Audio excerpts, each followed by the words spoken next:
Hi, everybody. Sorry for the delay. Thank you for joining me in the locker room. I'm Alan Locher.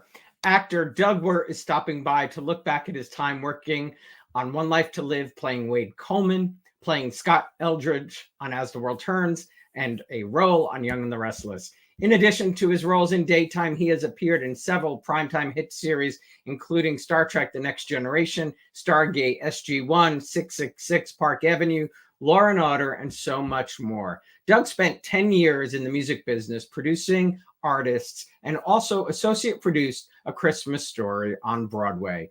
Please help me welcome to the locker room for the first time, Doug Wert. Hey, Doug. Hey, how are you? I'm well. Sorry for all that. I didn't realize it was on my end, and apologies. No problem. We figured it out. No problem. Tell me, where'd you grow up, and what was your initial career path? What did you think you'd be doing? I grew up all over. I went to 4 different high schools and 5 different grade schools. Wow. And went to Miami University and was in a pre-law course of study, took my LSATs, the whole thing. And my dad said to me, you might try acting because it'll help your career, help your law career. And I never went back. That was it. Is your dad a lawyer? He was a hospital administrator, but he had his law degree as well. So, you know. Because I get it, just thinking about it, but I never would have thought of that to help your law. Yeah, he said, you're going to be talking in front of people. You better be comfortable. And I said, I'll audition for something. And that was it. I just never thought, yeah. Who are some of the mentors who've helped you along the way? I have my I told you before we started, I have my 40-year reunion at Actors Theater of Louisville, which at the time was a really cool place to go to school. It was like a league school. They saw thousands of people, and I just said, I'll audition for it. And I got a call back, and people were like, that's going to be good for you. And I said, what is it? So I ended up going there and met some great acting teachers, got to watch some of the best actors I've ever seen. And, away I went. And then I went to New York after that. When you say 40 years, what comes to mind for you? Looking back. It'll be really fun to see these people because I've seen like 2 of them since, and they're all wildly successful at what they do, but none of them are still acting. A guy named Craig Johnson wrote a series of books called Longmire, which is a series on, I don't know what networks, but it's about a sheriff in a Montana, I think, town. Yeah, I've heard of it. But he was an acting apprentice, so he's doing that. But people are all over the map in terms of profession. It'll be great to see. Yeah, I bet. Your first TV role was a role on Spencer for Hire with Richard Hatch, right? Robert Urich. Robert Urich. Yes. And Avery. What do you remember about that? Yeah. Say again? What do you remember about Spencer for Hire? I played a boxer, and Avery Brooks was my manager, and they put me in the ring for the fight day. Like, there was a lot of training scenes, but on the fight day, they put me in the ring with a boxer named Eddie Mustafa Muhammad, who was the one-time light heavyweight champion of the world. And he was fat and out of shape. And I was like, how bad could it be? It was bad. He was so fast, and it was the longest day I've ever spent on set. I was beat at the end of it. It was really fun, though.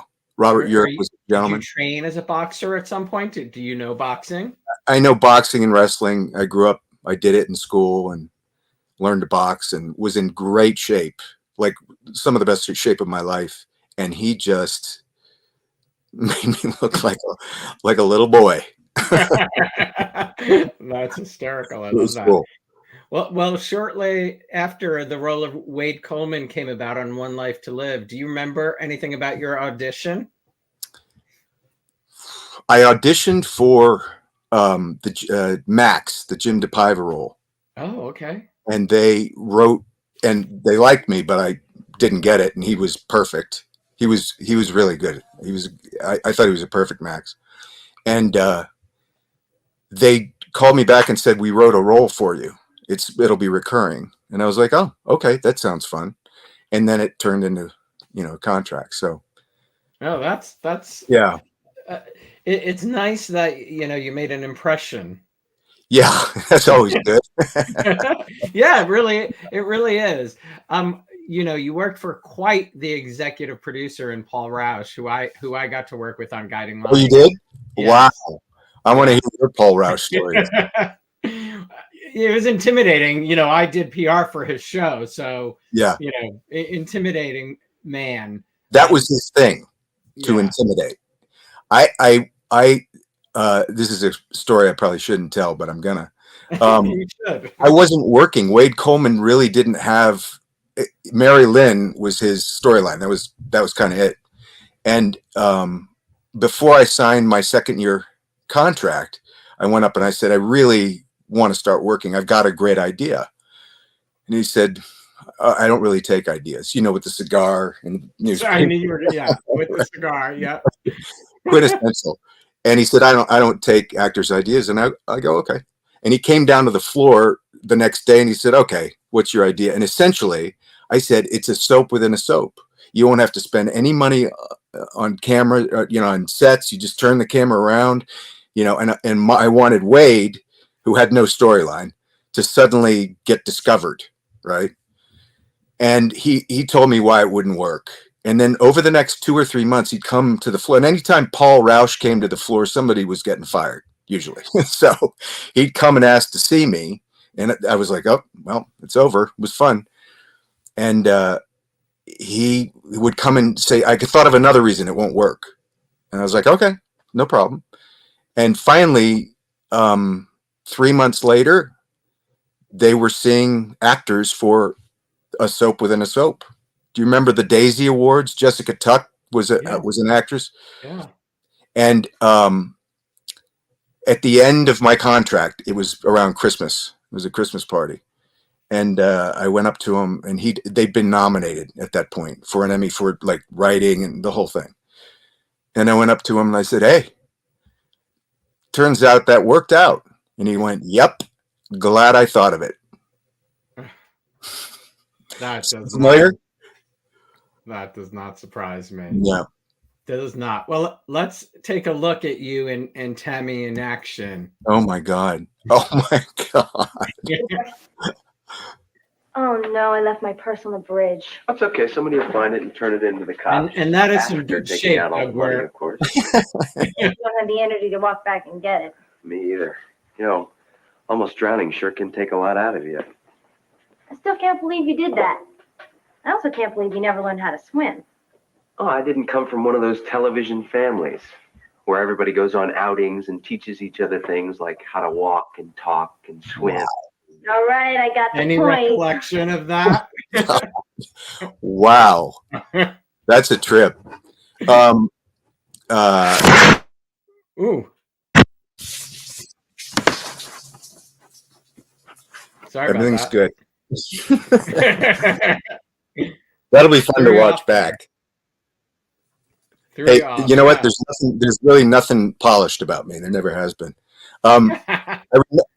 We did a remote for that one, and we went to the Delaware Water Gap, and I literally dove in from a bridge to the stunt, Maryland, and then we had to swim. We had Navy SEALs in there to protect us and stuff. It was really interesting.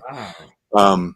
And so that's the week after we did the remote and came back to the studio. We're in there toweling off. Wow. The whole shirtless thing. Seems like she was a teenager almost. She was 16. Wow. When I started working with her, she was 16 years old, which I felt like incredible. It was wrong, sort of. I felt wrong because I was 26, I think. So that's wild. You were part of one of the most famous One Life to Live storylines, ETera. Oh my God. For those who may not be aware, I'd be curious, how would you describe what that story was? It was a world underground. I don't remember how we got there. but we all had uniforms. It was sort of futuristic, post-apocalyptic. That's a key thing to remember about the storyline, how we got there, and I cannot remember. But it was trippy. I mean, they did some really cool stuff on it. The Wild West storyline they did. Oh yeah, 1888. Yeah. Heaven, didn't they? They did a bunch of stuff like that. They did. Like, Yeah. really. Vicky went. Yeah, Vicky did. Absolutely. Did you have any idea what you were getting into in terms of how hard daytime was when you took the role? No, and it was hard. It helped. I lived a block from the studio. That was awesome. Literally a block. Great neighborhood. I was a page at ABC, so I. Oh, were you? I loved that neighborhood. That whole neighborhood was really great. I miss it. Yeah. So, but the hours were crazy, and we always shot. We didn't shoot in order. So essentially, the old salts got broke. They were up first. Yeah. So I was always last. So it was 7 a.m. to 8 p.m. 5 days a week. Crazy. Yeah. Well, Tony sent a video of the ETera, so let's take a quick. Oh my God. Oh, I love this actor. I can't think of his name. Larry Pine. Yes, Yeah. Larry Pine. He Terrific. was also on World Turns. Yes. The lost city of Troy was buried under 7 other cities. It was found because one man refused to stop searching. This is greater than Troy. This is the greatest discovery in the history of... Was this in the studio? Yeah, that's it. So the cameras were up in the catwalk. I mean, they gave it a great sense of scale, didn't they? Yeah. Johnny Luprino. Oh, the late Andrea Evans. We are, no doubt. So what did you say? Secrets. The late Andrea Evans. She passed away from breast cancer. I didn't. Oh, yeah. That's awful. What do you remember about Andrea? Well, she was like a movie star, and I adored her. I didn't know her very well when we worked together, but I got to know her. I had no idea. Yeah. She had it, I think, once before, and not many knew it had returned. Oh, that's awful. Yeah, I'm actually co-hosting a cancer benefit tomorrow on here, sort of because we've lost a lot in daytime to Elizabeth Hubbard from. Oh yeah, she struggled for a long time. I knew about that, but that was one of the reasons Andrea and I'm a cancer survivor, so that was one of the reasons we had we kept in touch, but then we reacquainted because I don't know how she found out about mine, but that's bummer. Oh, wow. Well, we are partnering with Stand Up to Cancer tomorrow to raise money for cancer research. Awesome. And it happens to be the anniversary of my mother's passing from lung cancer tomorrow. Wow. So I am glad you're a survivor. Keep that up. Yeah. Is there anything that would have helped your journey that you could share about journey? Your cancer journey, preventative research. Do you know? Well, I did search and rescue at Ground Zero for 8 days. Oh God. And I got bladder cancer 13 years after the fact, which is the most common form of cancer that people got down there, which is sort of surprising. It is surprising. It sounds surprising, but your bladder is your filter. So I'm on a podcast talking about my bladder, but anyway. But that's anyway, so yeah, I got cancer after the fact. They found that it was causal, and that was a journey. That was a tough one. It was about the initial treatment was a year, and then it took a long time to get back. So, but I'm fine. I'm 8 years clean. Thank you for doing that. I mean, my uncle died a few years ago from bladder, and I think my father had it many years ago, probably on the younger side of to where you were. But my uncle was in his 80s and, didn't survive. Yeah. Probably you were lucky at the age you were. Yeah, it was stage 4. And, oh my God. Yeah, it was a big deal. So yeah, I'm lucky and I chose a special protocol because they wanted to do a lot of organ resection, which means they take it out. And I begged them to find something that didn't involve that.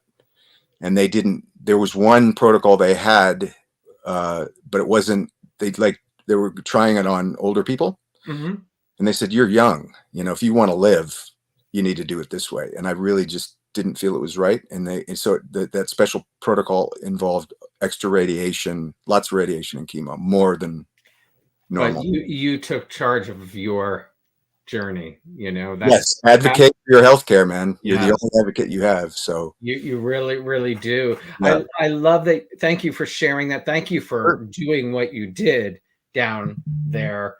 And I love that you bonded with Andrea, Yeah, she was cool. Well, I'll tell you some of the stories I remember about her. She really had an air. I mean, she was like Cleopatra in there, and I remember she was dating Smokey Robinson. Do you remember that? Were you at I think Fiona Hutchison might have reminded me of that. Yes. Right. So Smokey was there a lot, and it was just, she was sort of next level, and she did something as an actor. She, like, nobody could have done that the way she did it. She was just a one of a kind. And I heard everyone recently that I've talked to about Andrea talked about her photographic memory. She could. Oh, unbelievable! It pissed me off. You could. I mean, she wouldn't even. She'd camera blocking, or in rehearsal in the morning, she hadn't looked at it. So between that and when we went to tape, she had memorized it. It was unbelievable. Yeah, she was cool. That is a talent. Yeah. That is a talent. Yeah. Michael says Doug is a hero. What's that? One of the fans says you are a hero for what you did. Nope. I didn't do anything. We didn't rescue anybody. Yeah, well, but you went down there with that intent. I think a lot of people would have. But if you didn't do it right away, you weren't getting in. I happen to know a bunch of guys at the 10 House. That was their beat, Liberty Street. I sadly had friends on the second plane. Wow. What are the odds? That's crazy. What are the odds, to tell you the truth? In the last year, I met a gentleman who runs a foundation. I can't, it's escaping me. Donato Tremudo. It's the Tremudo Porter Foundation.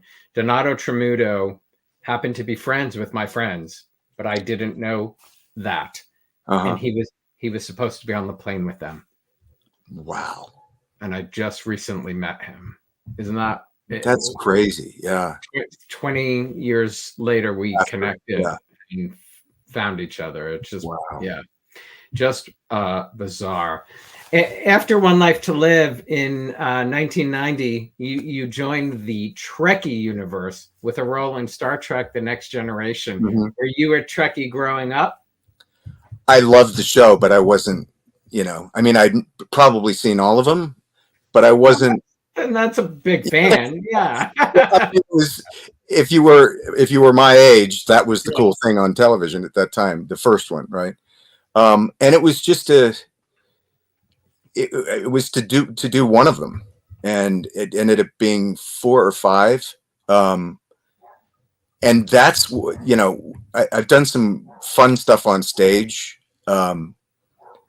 and other things with my career that were it was a lot more work, and I was on a lot more, and that's what people remember, which is funny. I mean, it's cult. I mean, oh, absolutely.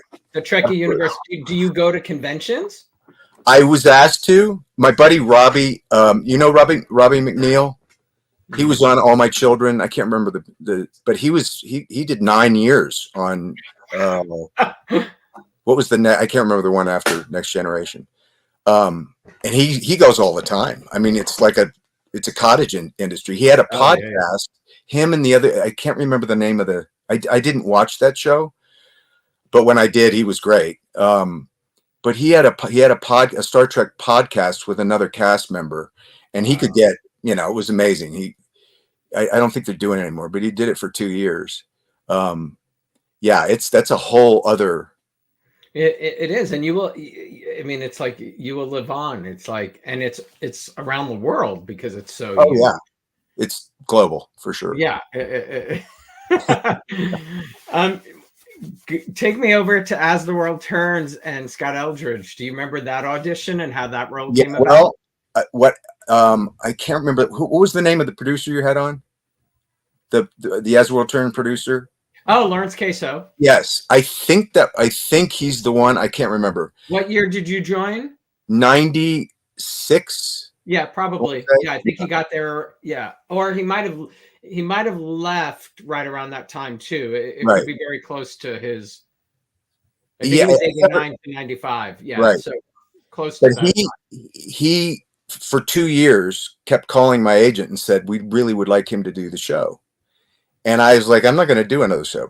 I had fun. It was awesome, but and he kept pushing. And then when it was time, I still had to screen test for it with a bunch of other guys, which was fun. I was like, I thought, but I did get it. And boy, I tell you what, I had a good time on that show. Do you remember who you screen tested with? Brooke Alexander. Oh, awesome. Yeah. Oh, great! I just had her. I loved. Yeah, she was great too. She's a class act. Have you ever? She is a class act. Yeah. I agree. Adore her. Yeah. Oh, that's awesome. I love that. Robert Duncan McNeil played Charlie Brent on All My Children. Tony, I think, just told us. Right. Yeah. Yeah. Oh, I love that. So, were you originally supposed to be paired with Sam? Yeah, that was the thing. And Tom Wiggins. I can't remember his character. What was his character? Kirk Anderson. Yeah. Did you have fun with Tom? Because he's a hoot. He's a great guy. I loved I've had great experiences on soap with the people. The people have been great, but the level of there were some great actors on that show. Bregman and yes, and Liz Hubbard. Yeah, and did you get to work with Liz? I don't recall. Yes, not a lot. But that's who I wanted to work with. And she was tough, man. She was a tough dang. I mean, to work opposite Larry or Liz is like a master class. Oh, I mean, it was, yeah. And I got to work with both of them, but because on that show, I didn't have much of a storyline either. So consequently, but I made very broad choices because I was like, okay, the new producer didn't have any plans. Queso, that's his last name, right? Queso? Yeah. Had ideas for the character. The new producer, John Valente, was the next. John Valente. Yeah, John Valente came in after Case. There's a good John Valente story. If we're, I told a Rous story. He had a little button under his desktop, which controlled the door. So if you went in there and the door magically shut behind you, you were going to get fired. And he called me up one time and did that, and it was just to give me a dressing down for something. I can't remember what it was, but wow, yeah. And if you saw him do this, he'd be, hi, Doug. And if you saw his hand reach under the thing, it was like, uh-oh, here it comes. Yeah, you're in trouble then. But I mean, Maura West, we still keep in touch. Her son, I know. Well, that's we're gonna get there in a minute. Yeah, okay. Eileen Fulton. Oh, right? Oh my God. What a character. She's still alive. I'm pretty sure she's still alive. She turned 99. She did my show about 2 years ago, which was amazing. But she just turned, I think it was 99 I think it was November. Similar to Andrea, if you could just bottle that and sell it, She just is that. That was a perfect, Scott, Doug, perfect description. Yeah. They exactly the same, bigger than life, right, characters, right, 100%. Yes, I you could. The way Eileen walked the streets of New York and Andrea walked the streets of New York, the way fans responded to both of them absolutely. was sort of. I mean, people used to go up to Eileen and want to hit her because she did things she did. That's wild. And Scott Holmes, right? You worked with Scott Holmes, great guy, just a great guy. Benjamin, who we lost. Oh, yeah. Benji was a great. I mean, the level of acting, and then Yvonne Perry, you worked with too, right? Yvonne. Yes, Yvonne and Sean Christian, and oh my God, Bronson Pickett, Diego. Yeah. Who else? Just some. I'm trying to think of. Tell me some other names. Don Hastings, who was the funniest man on the planet. Again, the same as the character. Do you know what I mean? He was that guy. Yeah. That was. Well, a lot of famous faces also came through the doors of World Turns. Julianne Moore, Steven Weber, Marissa Tomei. I mean, it's. When I first came to New York in '85, I did extra work on shows because my agent was trying to get me to do a soap, and I was like, it'll be fun to just see how they do it, but I didn't want to do one. And I got to watch Julianne Moore in action, when she was on the show. It was. And she was brilliant. She was brilliant on that show. I was a fan at that time before I worked there. She was something. Yes, more or less. We'll because I was going to ask you about A Christmas Story, but let's talk about more Western World Turns first. We had a blast. I mean, I don't know that I've ever had that much fun working with somebody. Really? I love that. I mean, she's really creative. And she's a very quick study in terms of coming up with an idea and then in the moment, like we'd rehearse it, but she was always like, you never knew exactly what you were going to get. That she was that creative and present as it.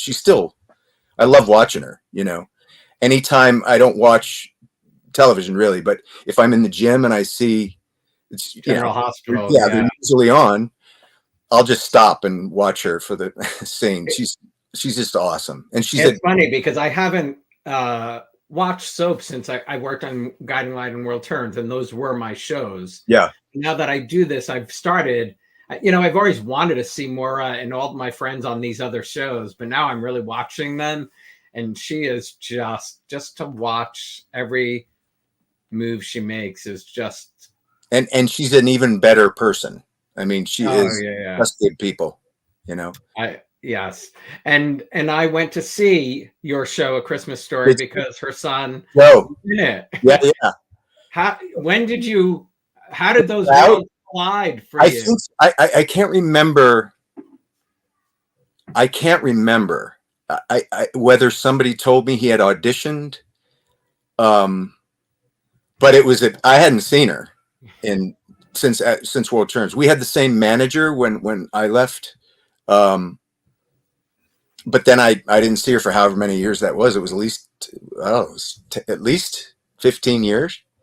And it was a great reunion. So she was in New York the whole time that he was. I can't remember if she was on World Turn still, or I think she was in LA. Yeah, I think she was coming back. Right. Yeah, I think they were playing, tag team. And Joe was the best. Joe was the understudy, but he was better than I thought. How did you get involved producing Broadway? My girlfriend at the time had a friend who was the producer, and we started talking to him, and it sounded interesting. We both wanted to get into producing. She ended up being she's serving her last term as the president of Actors Equity. She's been 3 terms, which is 9 years. It's amazing. So we were both sort of, she's a Broadway star. I had done a couple of national tours, and we were really going, this would be fun to produce. So that's how we both got into it. And I love the show. It was amazing. It was so good, and I don't know why it's not touring, or if it is, it's not on a big level, but John Bolton was great. And I mean, everybody was great in that show. John Bolton was amazing. I mean, it was such a amazing show to turn into a musical. Yeah. I mean, amazing story that we all know and love. Yeah. And the score is, it's Pasek and Paul. It was one of their first ones. I think that was one of their first. Yeah. Wow. Yeah. That was really fun. Just to see how audiences, we felt good about it, but to see how audiences responded to it, these fans are amazing. I think it's Tony is saying, wasn't Maura pregnant with Joe when you worked with her? She might have been. No, she was pregnant with her first. Okay. Yeah. With Benjamin. Yeah. Yeah, and she was, I can't remember how long she stayed. She was there till the end. Was she? Was it like a month? What do you mean? No, I mean, she worked pregnant. She worked very pregnant. Oh, yeah. Well, yeah. And that, and it wasn't, I can't remember. Maura will tell you, but I can't remember if it was an easy, but she was there 12-hour days, 5 days a week, man. That was a lot of work. She did. Yeah. Another fan, Christy, is saying she had Joe on A Baby Story in 2000, which is something I got Scott and her to do. Do you remember the Learning Channel had that show where you gave birth on screen? No. Yeah, I mean, it like followed your pregnancy, and it was in the was in there. Did that with Joe? Yeah, she did that. Yeah. Oh wow, that's cool. Yeah. Are you still going out for roles today? Do you still act? I live in Asheville, North Carolina, and I'm moving back to New York this summer. So, yeah. How long have you been there? 3 years. I tried the South. It was, it was about a girl. It's always about a girl, and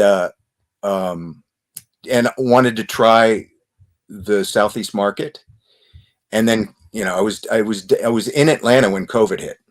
So I was staying at Robbie's house. Robbie has a great career as a producer and director. He's Resident Alien is his. He had, what was the I won't give you his resume, but he's doing great. And he was shooting. He was in Vancouver doing Resident Alien, and he's like, "Stay at my house. Try Atlanta." The Southeast region is doing well in film and television, but COVID hit. Well, you're very close to Eileen. Eileen lives up in the mountains near Asheville. Oh, no kidding? Yeah. I need to find her. I have to find her. Yeah, she is. My nephew went to University of North Carolina in Asheville, and because my family, my sister and husband lived in Davidson. It's beautiful, right? I mean, it's gorgeous here. Yeah, it really is. If I could make a living here, I would. Do you miss New York? Oh my God, yeah. There's no place like it. Yeah. LA, I don't miss. I never, I could never have done LA. People, wanted me for jobs, but the work was fun. I'm an East Coaster. Yes, so. I am as well. There were great people there. I had great times. I did some great jobs, had great fun. But New York day to day, it's just, there's nothing like it. Are you there now? I'm out in Jersey. We left the city in 2015. We bought the house my husband grew up in, but thankfully we made that decision in 2015 because it would not have been fun during COVID. Yeah. Wow. And I haven't seen it post-COVID, but I'm about to. So, everyone has a difference of opinions. Certain areas, the West Village, I think, feels the most the same as it always has, but I think other parts are, but New York always went up and down. If you're in the rhythm of that city, I think you're fine. you know? Correct. I think And you lived there for many years, so it's right. it's basically home. You Yeah. know, it's absolutely. I'm going to play this, but not play the music. Okay. I need to know how this came about. Oh, I just saw this recently. I had no idea. I'd never seen it. Oh my God. What? I had never seen it. And literally a month ago, somebody said, "You're in a music video." And I said, "What?" I don't remember doing this. I don't remember doing it. And do you play guitar? Badly. Yeah, I play pretty poorly. Oh, that is wild. I mean, no recollection. It was in Nashville. I know that because I was there doing a Canadian band. What's that? It's a Canadian band, I think. He is? Yeah, I think it's a Canadian. Oh my God. Yeah. I vaguely remember her, but I don't remember, and I remember everything. I don't know why I don't remember this. 1998. Yeah, I had to have been in Nashville. Wow. Were you living in Nashville? That's when the music thing was happening. Oh, yeah. So how did you get into the music business? I was in LA. I was on a series that got canceled and I was bummed. And I knew a dude who was extremely talented. And I was like, I got to get the hell out of here. He had just come to LA from Nashville and he knew a lot of musicians, a lot of studios. I said, you should demo some of these songs. They're amazing. And it turned into, I began, this was, would have been late 97, 98. And I became the Gilligan of the music industry. It was supposed to be a 3-hour tour and it was 10 years. Wow. And I ended up managing him. We made a record, not a demo. And then I ended up managing somebody else. We made a record and it just kept going. It was a great experience. It's a tough business. It's a tougher business. More so than acting? Absolutely. In my experience, absolutely. But it was super fun. I mean, and I got to hang out with some, none of these names would mean anything to anybody, but they're the best in the industry now. Like they're all session guys now and they were in my band, you know? It was amazing. And I got to wind that part of my skill set out, you know, I never would have had the opportunity. And it was just on a whim, truly. Wow. You got to give things a try. Yeah. It put a ding in my acting career. Big time. But you know, there's a difference too, when you're making a steady paycheck, right? Absolutely. Yeah. I mean, that counts for something. Yeah. I mean, it always, you know, when you see that money rolling in, it's hard to stop it. Right. Did you say the Star Trek role was your favorite role, or what was your favorite role? My favorite stuff I've done has been on stage. I did the tour of Take Me Out, which was amazing. Yeah. I love that. Charles Parnell, who's now he's in everything Tom Cruise does. He was in that show. He was in that production. Joe Mantello directed. It was an amazing experience. And that play is such a good play. I saw both times on Broadway, the original and the one with Jesse Tyler. How did they compare? I don't fully remember the first as much. This was phenomenal. Jesse was great. Yeah. And Jesse, the other Jesse, there were two Jessies in it. The guy from Grey's Anatomy, I can't think of his name. I can't remember. Not Justin Chambers. No, I'm not.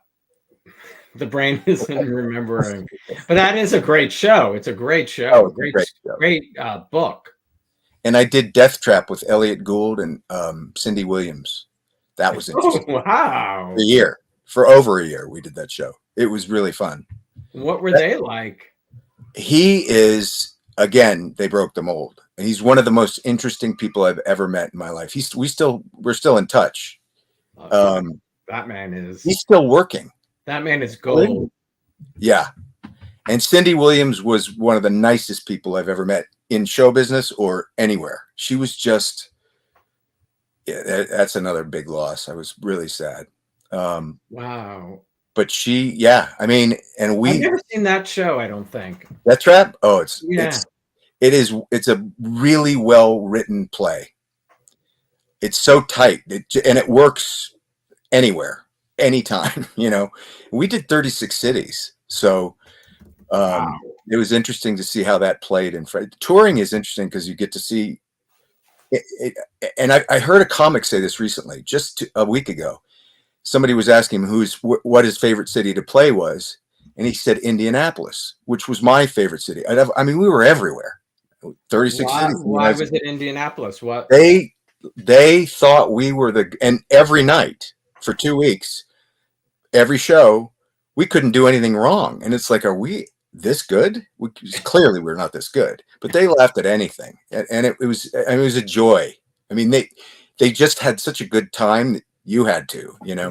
They were appreciating what you were doing, appreciating theater. Yeah. Jesse Williams is the gentleman. Jesse Williams from Grey's Anatomy. Right. And Michael reminded me, Daniel Sunjata in the original was did the original. Yeah. Yeah. And also in the original, Dennis O'Hare was in this. He was in the second one? Wasn't he in this? Or maybe he was in the first one. I know he was in the first. So I saw Dennis and Daniel in the first. Got it. And then saw Jesse Tyler. Ed Weller was in that. There were some really good actors in that. And the Steve Eisenberg from Sex and the City. Right. Yeah. He played Toddy. Yeah, it's a great show. Yeah. I mean, they brought it back a second time. Like it played a short run, and then Jesse came back for a couple weeks in the summer to do it again. Awesome. They really did. Coming back to New York, is the stage where you would like to? My managers, who I'm also producing a Christmas movie with a guy who's also managing. His name is Vincent Palumbo. He was one of the producers on Christmas Story. That's how I met him. Oh wow. He says you're only doing film and TV.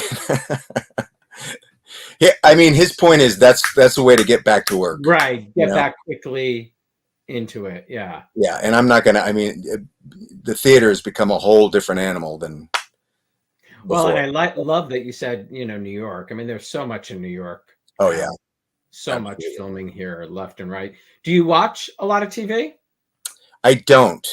Just in I don't know why. I mean, I think once COVID was over, I'm like, get me out. I need to be outside.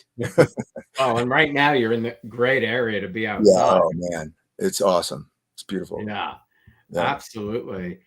Doug, thank you so much for doing this. For all the that was something switched on mine, which doesn't normally happen, but it was bizarre. I just knocked over did you remember at the beginning when the computer? I'm completely soaking wet.